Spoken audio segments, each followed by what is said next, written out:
Welcome back to the first module of website imagery. And this process, when you're actually doing it yourself, is not linear at all. It's not really like a step-by-step process. So feel free to jump around and, go from one section to the next until you kind of like fall into that nice, succinct imagery vibe that we're looking for here. Allow yourself to creatively float around, and then we're going to also create some structure near the end so that you can make sure you have a definitive list of what you need. So the first segment, and pardon me while I look away, but it's because I have a whole bunch of tabs open on my other screen to help with the examples and learning process. So first things first, you might have already purchased the Brand Essence workbook. And if you did, thank you so much.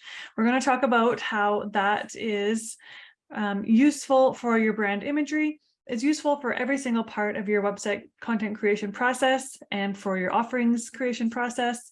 Just being really clear on your brand essence and your offerings is integral for every step of this authentic self-expression journey.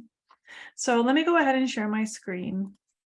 And we're going to look at the Brand Essence workbook, which is included for free with all segments of the level 1 offerings, and talk about how that relates to your imagery. If you didn't already get this in another class or purchase it separately, then the download link is just below the video and text of this section, this module of your class today.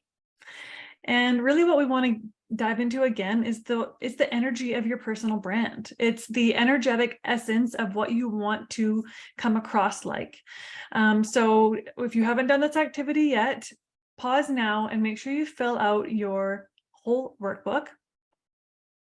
And we're going to be using those brand essence keywords that you drum up when we're searching for stock photography, and also when we're looking at the photography that you already have, your existing content. So these 2 pages here lay out how your ideal client feels before they find you and when they have found you and started working with you. So from frustrated to relieved, for example, you want to define both of those archetypes, both of those energies. And then what energy does your brand emit when you view your finished creations? So it's all about the energy. It's about the energy of how you want to feel, how you want your clients to feel. And just keeping that at the forefront of mind when you're sourcing and looking through photography. If you start to get off track and confused, just bring yourself back into, does this image emit this vibration for me? Does it make me feel in this way? And the more you insert your essence into your personal brand and the entire content creation process, the more authentic it's going to come across to your readers and users, and you'll just naturally attract the right people if you're genuine and authentic in the creation process and uniquely you. So go through the entire workbook, map it out, map out your ideal client, what you do, the keywords, how they connect, how they work together. And then we're going to distill it down to a succinct 3-word phrase, a 3-word summary, I should say. Expressed, expansive, it's inspired is an example I've put here, or compassionate, empowered, energized, for example. So you'll have a very custom one for you. And then jump back into the video once you've gone through the workbook. So go ahead and pause now if you haven't done it. And if you have done it, then pull that out and refresh your memory, sit in that vibration for a minute before you dive into the remaining segments of the class today. The next thing that you'll do for this segment here is review your existing imagery and social media presence. And we're going to use another tool that I introduced in the writing class. We're going to use Google Drive. And what you're seeing here is Google Chrome home screen. So it's the Google home screen. And if you don't have a Google email address, you can still make a Google account, which gives you access to Google Docs, Google Sheets, the Drive feature, calendar feature, and all sorts of great tools that are really handy for starting your business because they're free and a lot of people will be able to use them. So, over here in the menu, another really good one for wellness practitioners too is forms. You can put a intake form on your website in the form of a Google form, and you do not need to have a Gmail email address to use this. You can just create a Google account by typing something simply like create Google account with Outlook email. So you see that's populated because I was searching it the other day. And it gives you the instructions for how to create a Google account.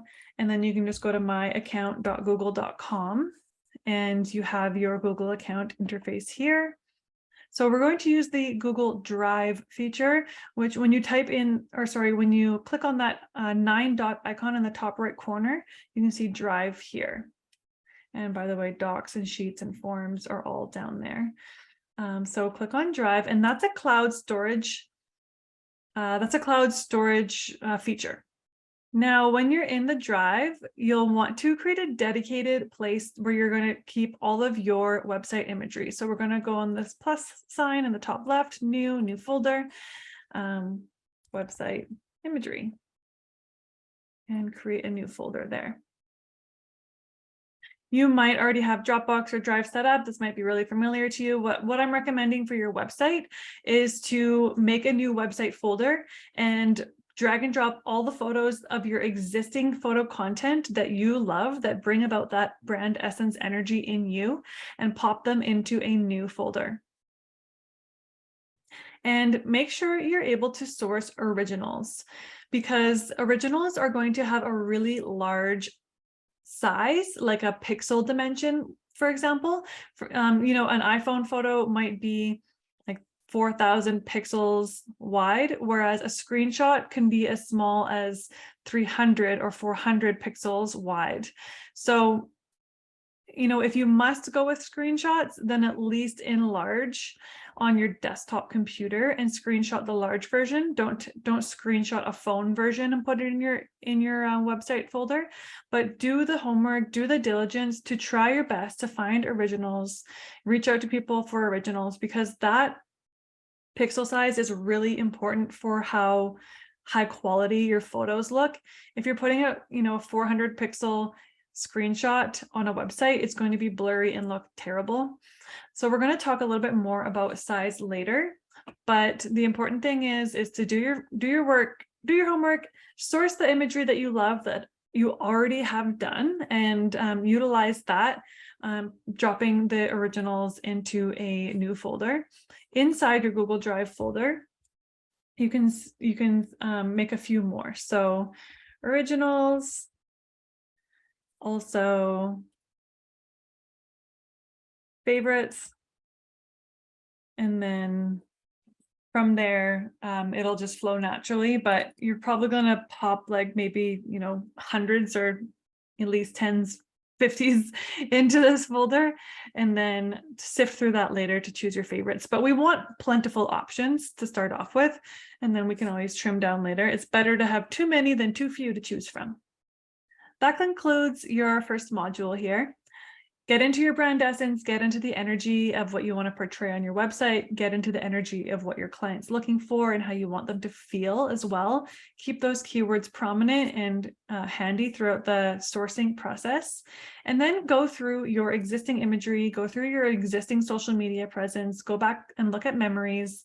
Maybe you find some scenery shots that feel like they're, peaceful, and that's one of your brand words.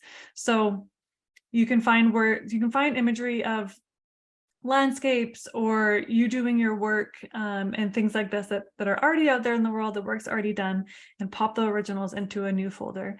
And we'll see you in the next segment. We're going to talk about consistency.